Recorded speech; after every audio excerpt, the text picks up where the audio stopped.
हिंदवी स्वराज्याचे संस्थापक छत्रपती शिवाजी महाराज यांची जयंती 19 फेब्रुवारी रोजी खामगाव शहरात मोठ्या उत्साहात साजरी करण्यात आली।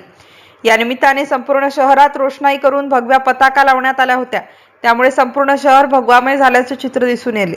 स्थानिक शिवाजीनगर छत्रपती शिवाजी स्टेडियमवर सकाळी 6 वाजता शिवजन्मोत्सव सोहळा साजरा करण्यात आला।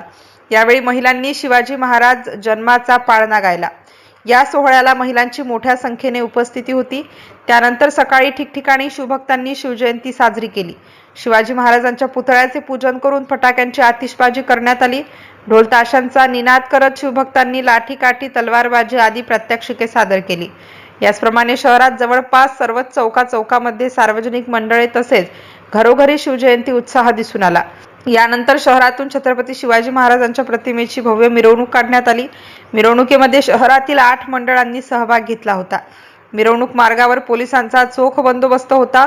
दुपारी 4 वाजता शहरातील शिवाजीनगर भागातील छत्रपती शिवाजी महाराज स्टेडियम पासून सुरू झालेल्या मिरवणुकीत पोवाडे आणि शिवचरित्राचा महिमा या विषयावर गीते वाजवून जल्लोष साजरा करण्यात आला। MCN न्यूज मराठीकरिता शेख अजीज शेख मोहम्मद, खामगाव।